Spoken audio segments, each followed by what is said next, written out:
Hola amigos, ¿qué tal? Bienvenidos una vez más al espacio cultural Más que Cultura del Magazine Lavaero. Doy las gracias como siempre a Valle por darnos paso. Sigo deambulando en mi espacio cultural y literario y en este paseo tan cultural y literario encuentro unos profesores que tenemos aquí, unos profesores, poetas, escritores, catedráticos, etcétera, etcétera, que tenemos aquí una calidad en Andalucía, en Málaga, en España en general. Prueba de ello, pues tengo aquí el lujo de tener hoy conmigo a una persona muy especial, Francisco Morales Lomas. Él es profesor, poeta, escritor y está aquí con nosotros a pesar de su agenda tan apretada. Ha querido compartir con nosotros y cedernos esta entrevista y compartir con nosotros unos momentos. Le damos la bienvenida a nuestro especial invitado. Buenos días, muchas gracias. Bueno, ¿qué tal? ¿Cómo estás, Francisco? Pues muy bien, encantado de estar aquí con Antes vosotros. de todo, darte Sí. las gracias. No, gracias Como a yo he vosotros. comentado, que tienes una agenda muy apretada. Y Sí, por sobre todo fin esta semana muy apretada porque el viernes por la tarde fallamos los premios de la crítica de Andalucía, Sí. aquí en el Centro Andaluz de las Letras. Sí, yo estuve ahí presente. Sí, y homenajeamos también al escritor Ricardo Molina, un miembro del Grupo Cántico de Córdoba, que se cumplen ahora el centenario. También ayer en el Ateneo tuve otra actividad, No la paras. presentación No de la paráis, no revista, en paráis. fin. Sí, Tenemos sí. unos actos culturales que yo recuerdo el viernes, cuando fue lo El de viernes la nuestra entrega del querida... premio María Victoria, sí. Eran 82, Sí, nada más sí, en Málaga. sí. 82 actos culturales, eso es una Sí, barbaridad, ¿no? sí, lo que pasa que, bueno, los que estamos en este mundillo, pues la verdad que llega un momento que se encuentra uno a gusto, Porque conoce le uno gusta a mucha uno lo que está gente haciendo.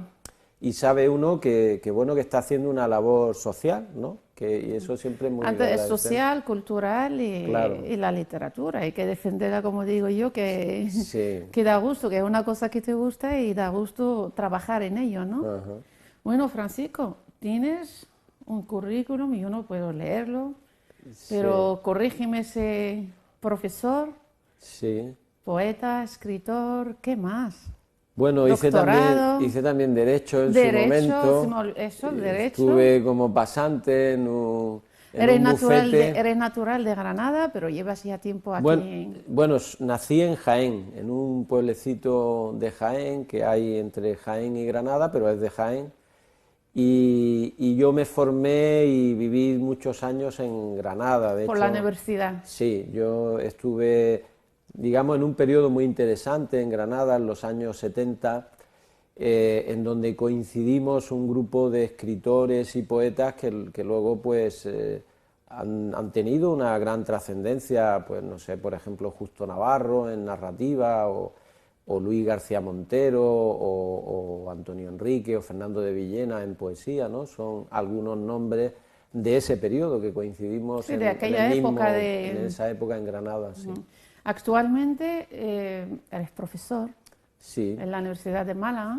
efectivamente, en la universidad pues llevo muchos años y ahora mismo pues soy profesor titular allí en la universidad, sí, Y estoy muy la de la contento. carrera de Derecho nunca ha llegado a ejercer, ¿no? Bueno, Pero está ahí, está ahí. estuve aquel año, yo la verdad que hice Derecho porque probablemente las personas que tienen una formación en letras, a veces la percepción que tienen sobre la realidad es una percepción muy libresca y el derecho como que te permite, digamos, centrarte mucho más en la realidad y ver los problemas reales del ciudadano Que lo vives de cerca, mucho más cerca, ¿no? más Yo cerca. recuerdo que una de las cosas que más me gustaba cuando estudiaba Derecho era ir a los juicios penales y observar, no ya solo como Lo presenciaba jurista, para sacar tus...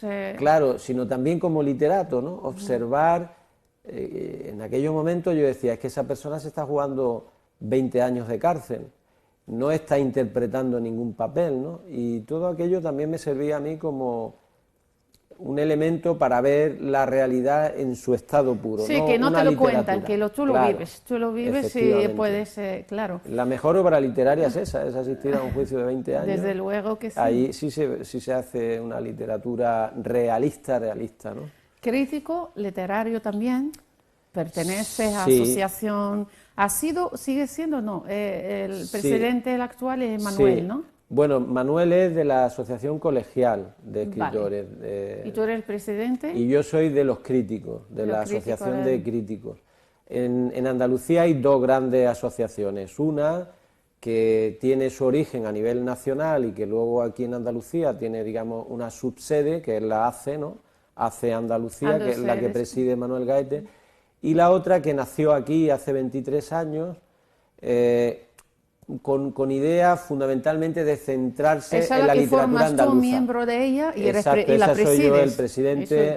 Inicialmente fue Antonio Hernández y hace 11 años pues yo lo sustituí a Antonio Hernández y estoy ahí. O sea ¿Y el objetivo desde la asociación vuestra? El objetivo fundamentalmente es valorar cuáles son los libros más importantes que se escriben en Andalucía cada año.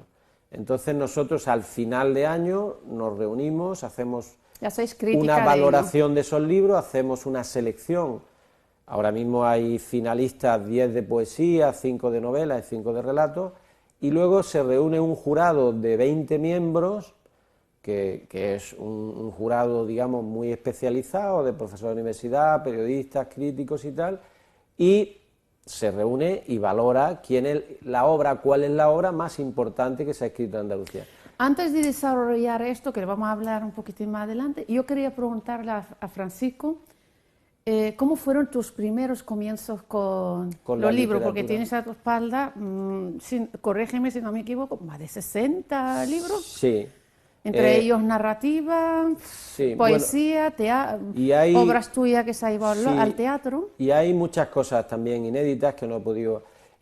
realmente, en torno a los 14, 15 años,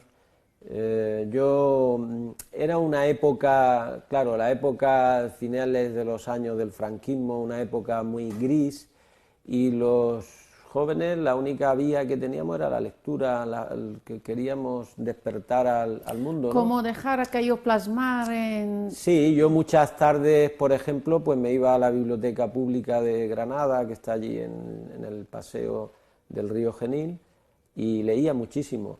Y bueno, y entonces hubo dos escritores o tres que a mí me llamaron muchísimo la atención, que fueron Gustavo Adolfo Bécquer, ¿no? Era la edad propicia de la poesía amorosa. Esa ha sido una influencia en ti, ¿no? Sí, esa poesía entonces yo la leía muchísimo. También Antonio Machado y Juan Ramón Jiménez. Eran los tres poetas más que destacados en aquella... que a mí me llamaban muchísimo la atención. Eso al principio, ¿no?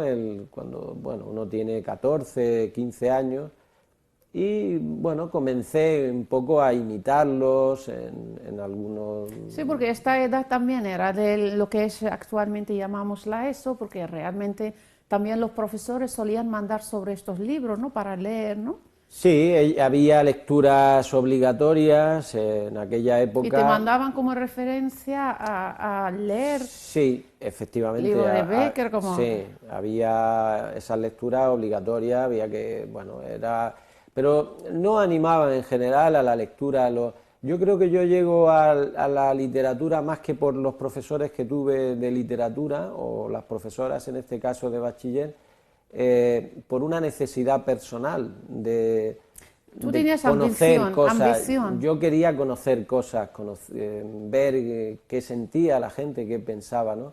Y bueno, y en una época muy, bueno, en plena dictadura, pues era complicado verlo eso en la calle o verlo eso en casa, porque todo el mundo estaba con miedo, con bastante miedo. Y los libros eran una liberación, yo realmente me sentía... Sí, era el arma como para prepararte, claro, o defender, efectivamente, ¿no? Como... Y luego también me sirvió mucho, sobre todo en los primeros años de carrera, que yo me iba a Francia, ¿no? Y entraba en contacto con otra cultura.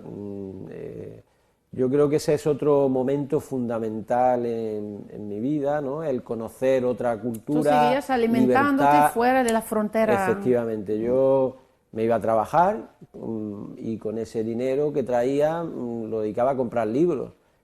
Buena inversión. Sí, de hecho, recuerdo que los primeros libros yo iba, claro, no tenía suficiente dinero, iba a las librerías de viejo a comprar De segunda libros mano, digamos, de segunda mano. o de tercera. Claro, algunos que conservo todavía, pues me acuerdo que valían 5 pesetas, ¿no? La peseta, que era la moneda de la época.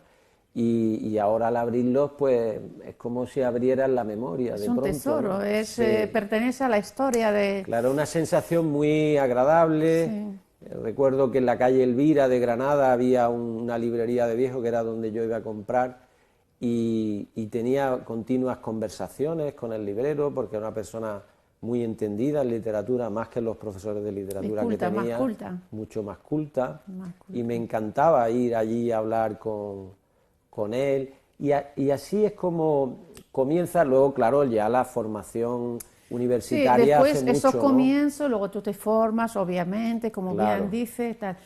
Y llega la publicación de tu primer Sí, libro. mi primer libro, bueno, ¿Cómo lo recuerdas? antes de ese primer libro yo había hecho muchos experimentos, y de hecho tengo cosas escritas que no he publicado, Que no tengo lo tienes algunos libros que publicado. no he publicado. En aquella época yo me planteaba qué tipo de literatura había que escribir, porque yo quería tener mi propia voz, ¿no?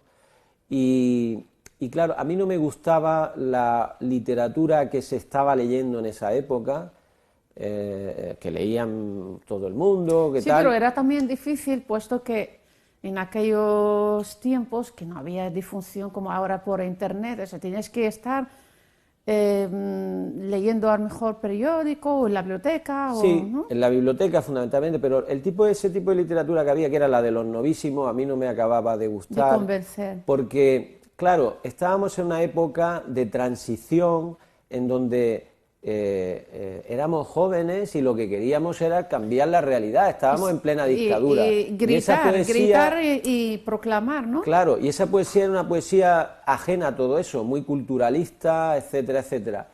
Y entonces, claro, a mí ese tipo de poesía no me convencía. Yo empecé a leer en esa época con mucho interés a César Vallejo, el escritor este peruano, que bueno, que tenía libros esenciales como España aparta de mí este cáliz, Poemas humanos, y a mí me abrió los ojos.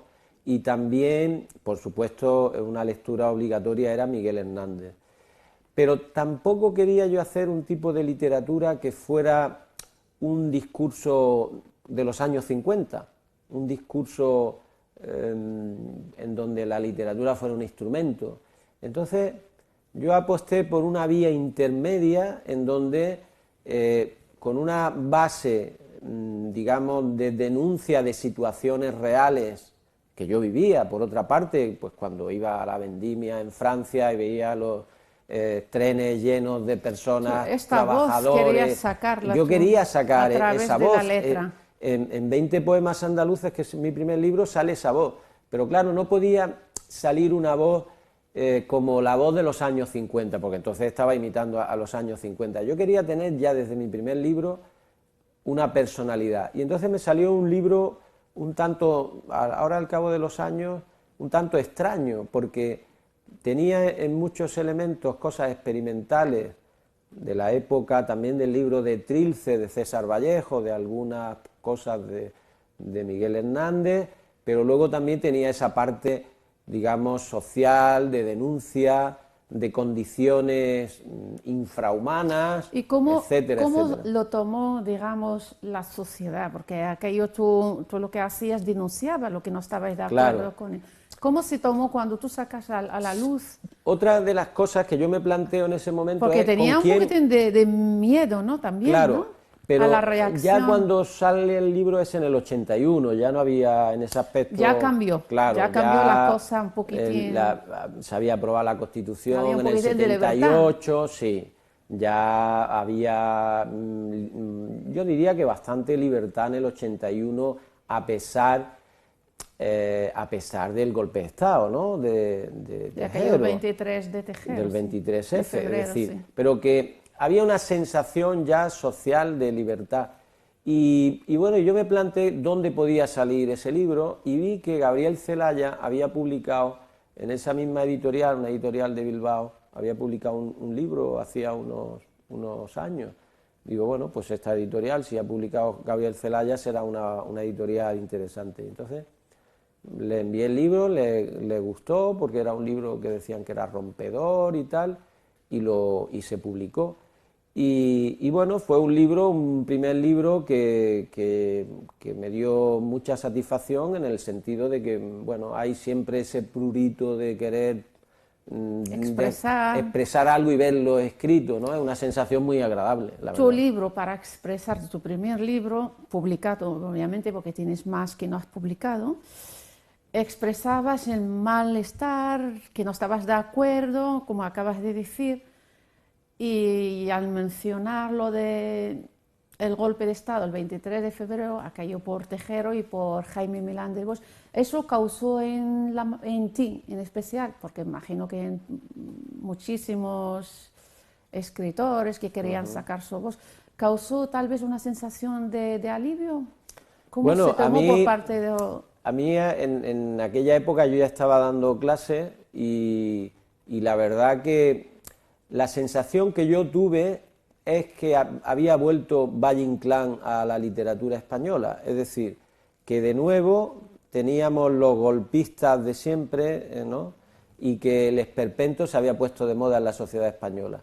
Y a mí aquello me generó la creación de una obra de teatro, que no la publiqué, en donde hacía una caricatura del golpe militar, porque no, al cabo del tiempo lo ve uno y dice, esto es una caricatura total chiste. Sí, de la sociedad española, ¿no? De que de vez en cuando tiene esas salidas espectaculares.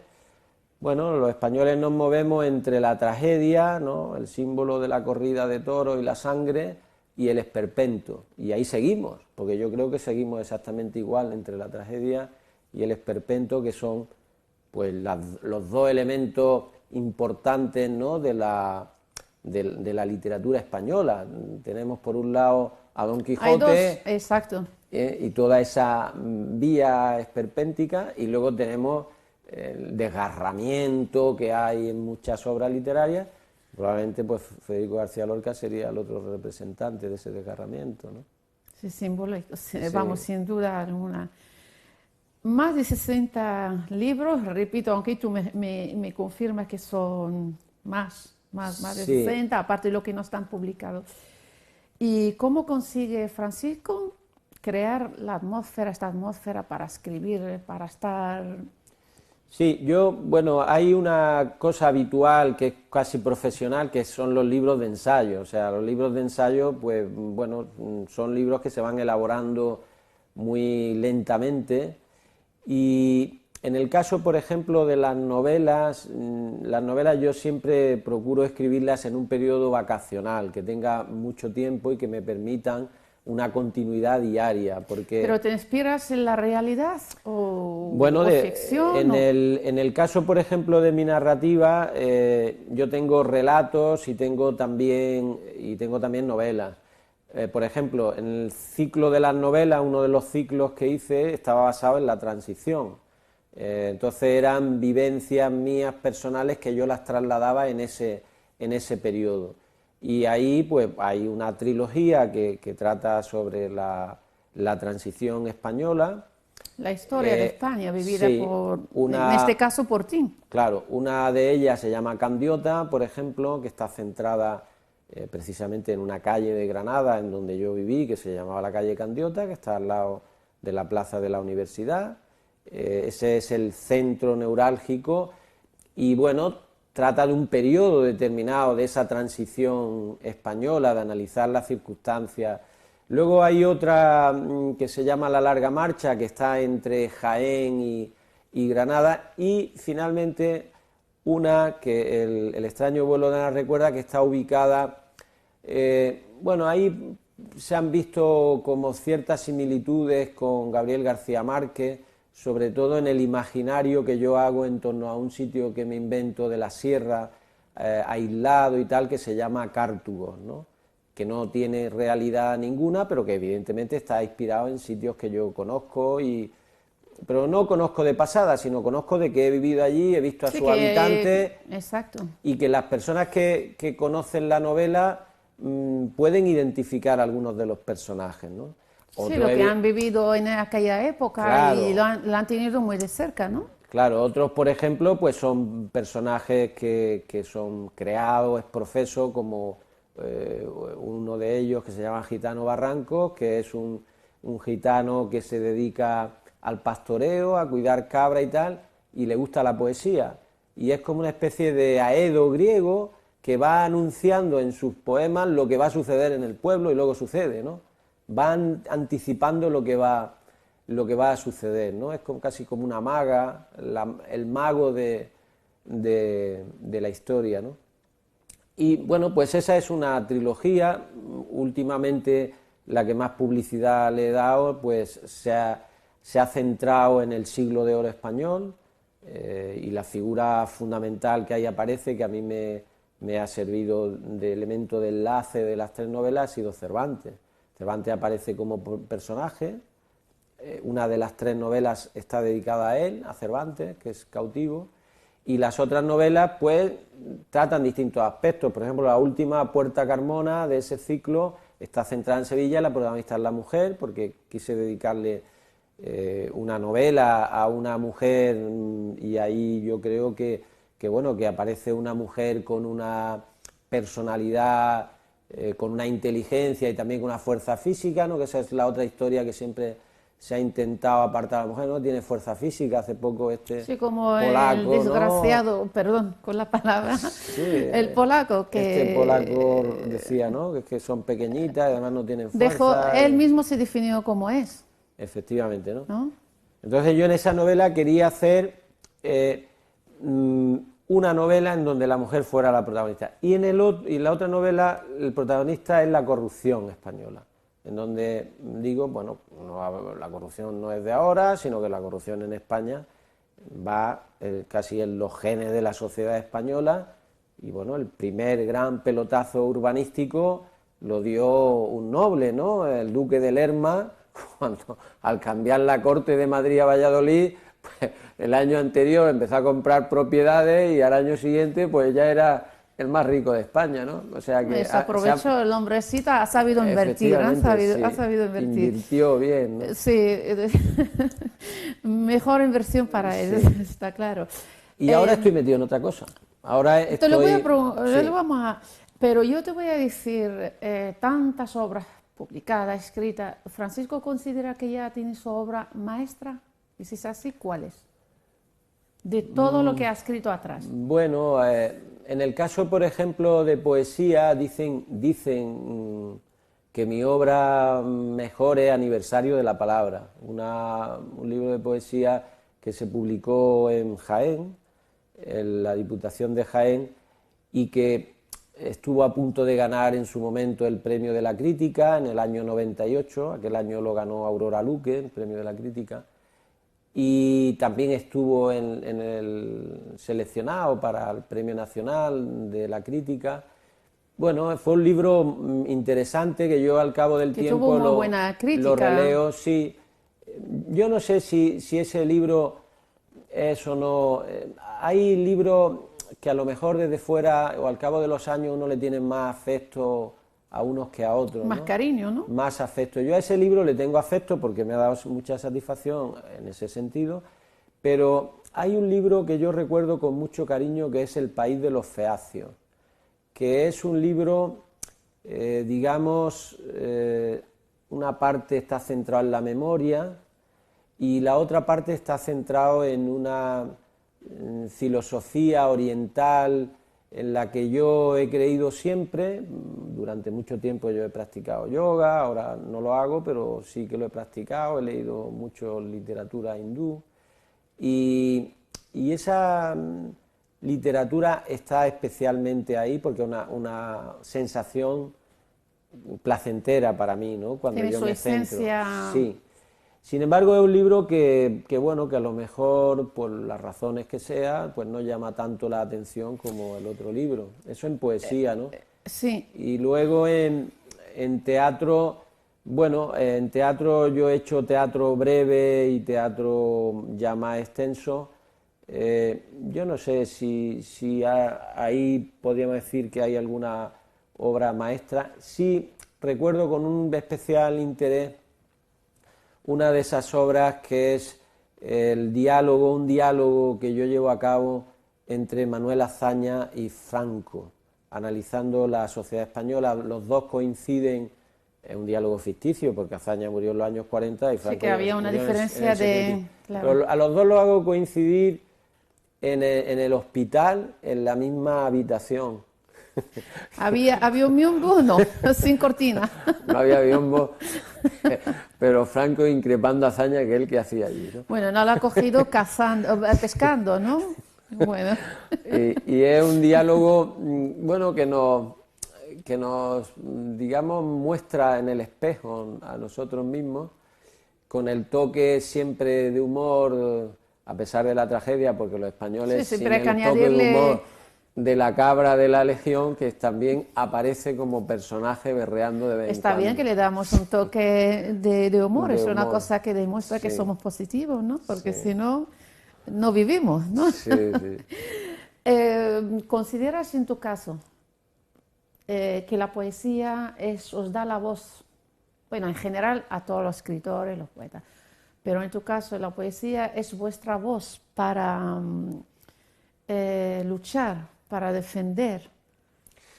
Yo desde hace años, precisamente, la reflexión está en torno a qué papel debe jugar la poesía. Para mí personalmente y también para el receptor, para la sociedad. El lector, claro. Para el lector. Y me planteo que la poesía no debe ser un instrumento subjetivo en donde solamente el escritor exprese sus sensaciones, sus neuras, sus problemas, su yo, ¿no? Porque muchas veces algunos creen que la poesía es contar los sentimientos de uno, Claro. de amor, de desamor, de la tristeza, la ausencia, pero no es así. En mi caso, yo no la planteo en esos términos. No es así. En mi caso, yo no la planteo en esos términos. Yo creo que la poesía tiene que ir más allá de eso. La poesía también la poesía es un artificio, es decir, nosotros utilizamos la palabra como un instrumento para hacer algo, para expresar algo, para expresar sensaciones, ideas, las injusticias, claro. Defender a la mujer, que yo he visto a muchísimos poetas como tú, por ejemplo, defendéis mucho el tema de la mujer, de la violencia. Efectivamente. Entonces, claro, dejar la poesía solamente en el ámbito de la privacidad, del yo, la intimidad. De la intimidad, es reducir el campo de la poesía.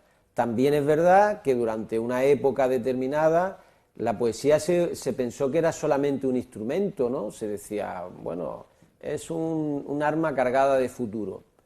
Tampoco creo yo que la poesía sea ningún arma cargada de futuro ni nada de eso. La poesía te puede permitir ahondar, reflexionar, pensar, pero tanto como un arma, no. Hombre, si se considera desde esa perspectiva que el pensamiento es un arma, pues sí.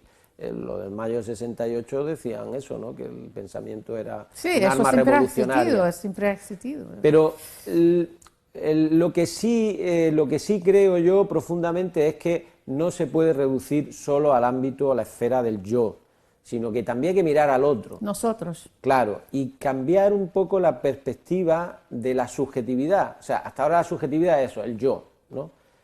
La perspectiva debe de ser mucho más amplia y ver que hay personas, por ejemplo, si yo encuentro a un niño en una playa que está muriendo, que ha muerto, ese niño no soy yo, pero yo sí me puedo poner en el lugar de ese niño. Yo sí puedo tratar de transmitir a través de mi poema una emoción y una sensación que llegue al lector. Con eso no quiero decir que sea falso lo que yo estoy diciendo, sino que yo me tengo que poner en el lugar del otro. Y es lo que venimos llamando como la poesía de la otredad o de la alteridad. Es decir, estamos en una sociedad en donde un japonés o un argentino, aunque estén a miles de kilómetros de distancia, son nuestros hermanos, están cerca de nosotros.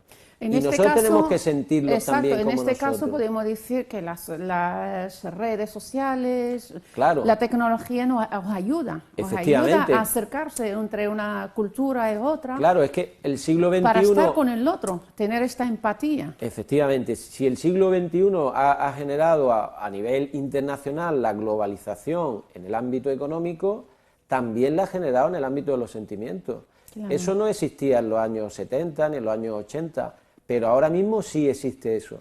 Y por tanto, la perspectiva del escritor, del poeta en la actualidad, tiene forzosamente que cambiar.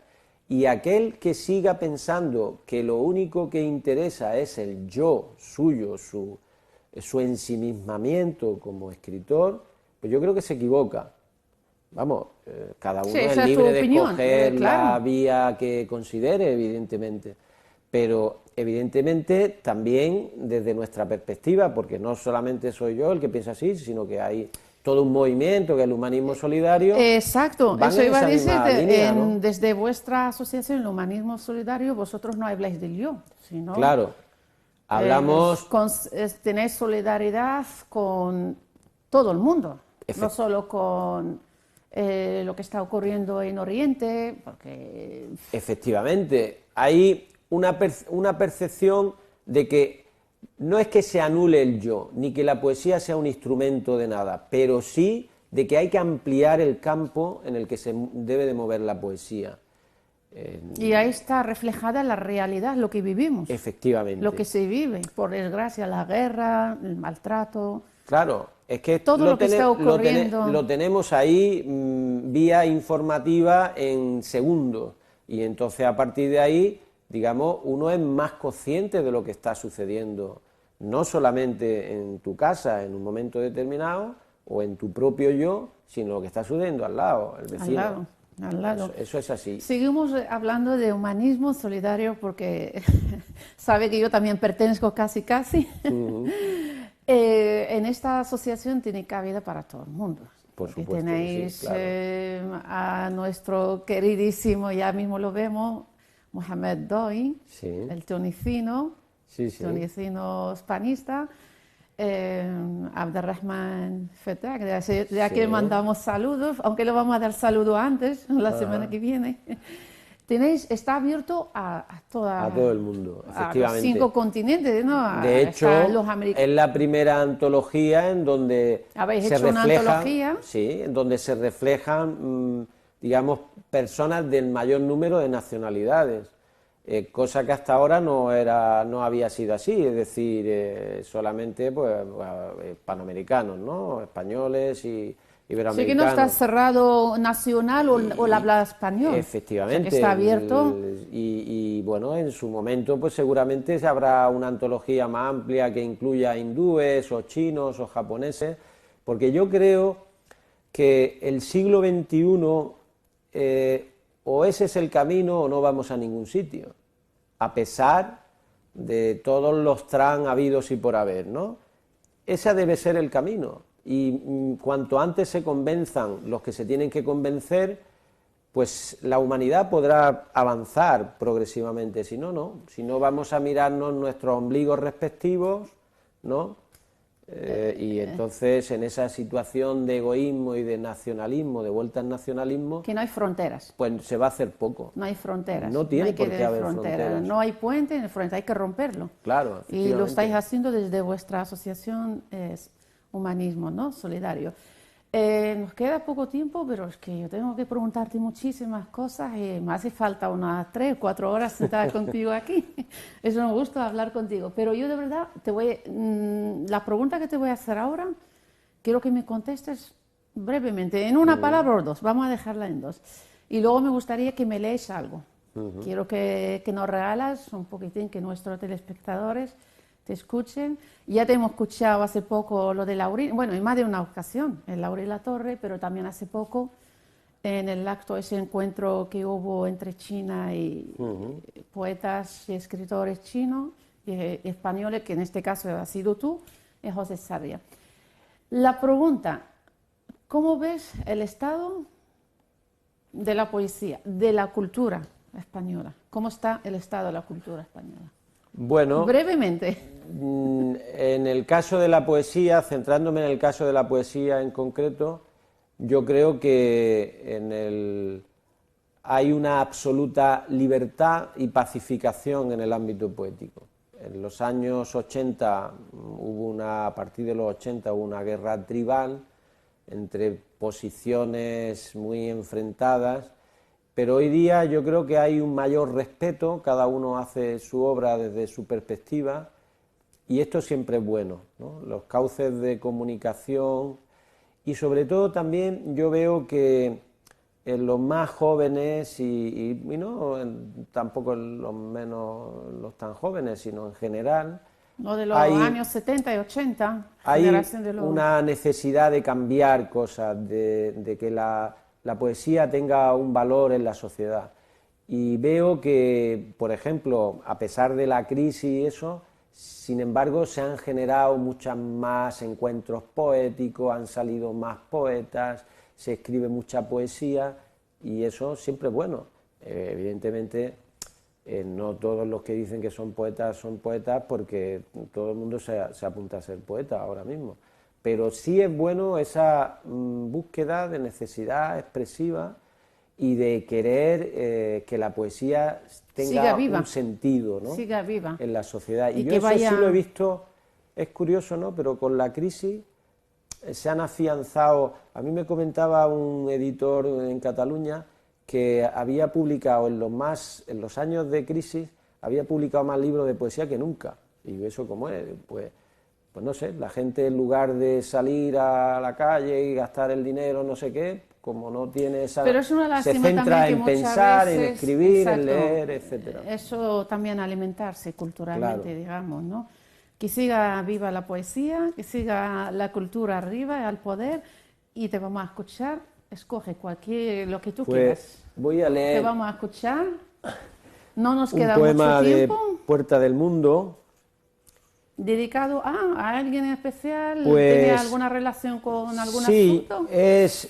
Ayer precisamente estuvimos presentando una revista en donde el protagonista de la revista era Sami Naïr, que hablaba del tema de la inmigración y de todo este problema, ¿no? El dato de drama que tenemos con que en 2016 había habido 5.000 muertos en el Mediterráneo. Por desgracia. Y eso suponía, con respecto al año anterior, un aumento de un 25%. Entonces, yo quiero dedicar ese poema a escucharlo y lo dedicamos personas. a todas estas personas afectadas por el drama de la inmigración.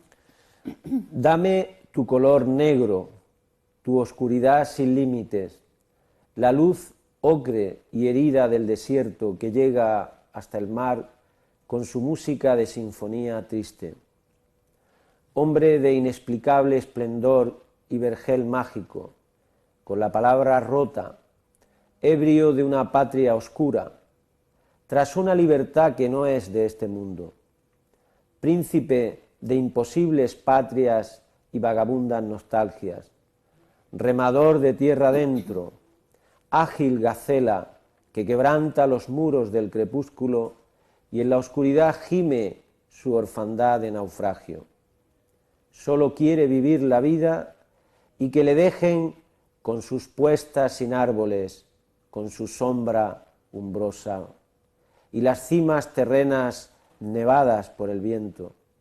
Rey de su propio atuendo y desgracia nimbada, pirata del destino, personaje de fábula, como todo poeta, cárcel de impulsos ciegos.